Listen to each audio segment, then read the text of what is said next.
Hello, good morning, students. Please subscribe the channel, drop a like, share, and comment. This is Progressive Monthly Magazine, January 2025, exercise number 14 on the speed of 100 words per minute. Start.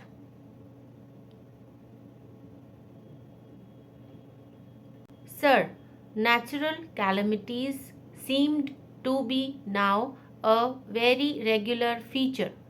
This year, there are several states which are seriously affected by drought. In some states, it is the second successive year of drought, and in some other states, it is almost the third successive year.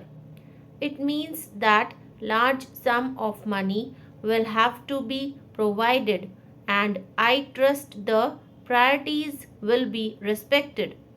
We cannot go on putting up with a situation in which hundreds of thousands of villages today are without drinking water. Where from any drinking water is to be provided is not even known. The state governments do not know what to do with it. It is not money alone that matters, though large sums of money will have to be provided to ensure that drinking water is made available to villages. The finance minister knows that farmers must be given remunerative price. Mr. Finance Minister, I would request your attention to this particular point. You have said that by giving remunerative prices to farmers in respect of sugar, you have seen immediately the result and the manner in which the sugar cultivation improved, increased, and you have larger sugar production. That is exactly what we say.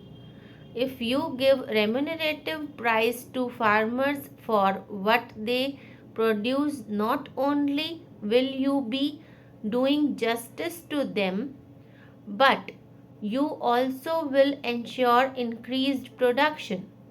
Productivity is one of your major, ought to be one of your major bugbears. It is the one thing in which you are not being successful, whether it is on the agricultural front or on the industrial front. I hope that this is something to which you will pay greater attention. When the finance minister started his budgetary exercise in 1998, he endeavored to do two things.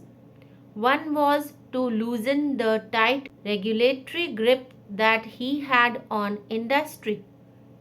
Government decided to loosen it a little bit.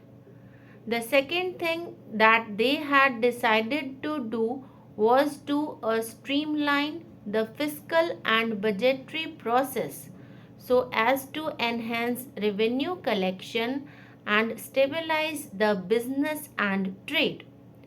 On both these fronts, subsequent developments have been somewhat hesitant, but in some cases they are contradictory also. So far as loosening the tight grip that government has on the industry, I think government has realized that by really loosening it in a judicious way, there has been tremendous improvement in the situation. Why that process has stopped, I don't know. But I would recommend to the finance minister that loosening of the control in a selective way is a highly desirable process and to continue it if you want to ensure that productivity increases. Productivity can only increase if there is less and less restrictions and fewer restrictions. Even more than that, please note that what is not yet changed is the delay that takes place in decision making. The delay in decision making has a disastrous effect in many ways. I would say that unless the finance minister, or rather the entire government, makes a decisive and determined effort in this direction, they will find that many of their good policy decisions may also not produce the desired results.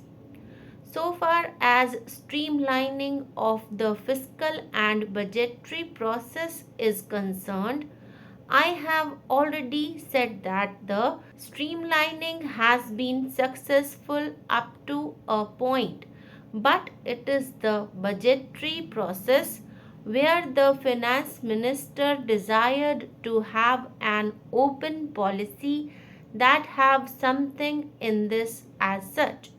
He has been, in fact, making a budget every month in the sense that fiscal changes that are frequently being made.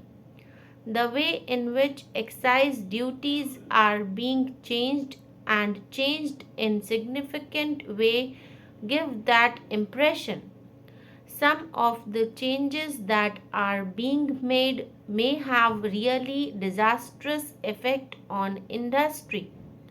We do not know the reasons as to why these changes are being made.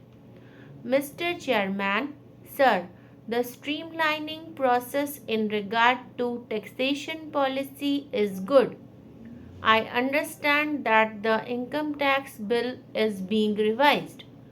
Considerable amount of work and time was devoted some time back also. There is a Choksi committee report which I hope you will look into while examining this matter. So, I will not say much on that. There are 2-3 things which should be attended to. Look at the state of affairs in the construction industry. Why is the construction industry not flourishing as much as it should be at a time when there is tremendous housing shortage?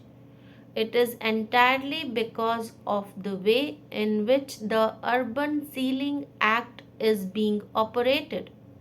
I think it is time that the government seriously re examine that act with a view not to defeat the main objective of the Urban Ceiling Act, but with a view ensuring that it does not become a throttle in the construction activity so as to become incapable of reducing the housing shortage, which is very serious. Not only there is housing shortage in the urban areas, but even in rural areas there is tremendous shortage of housing which need very urgent attention.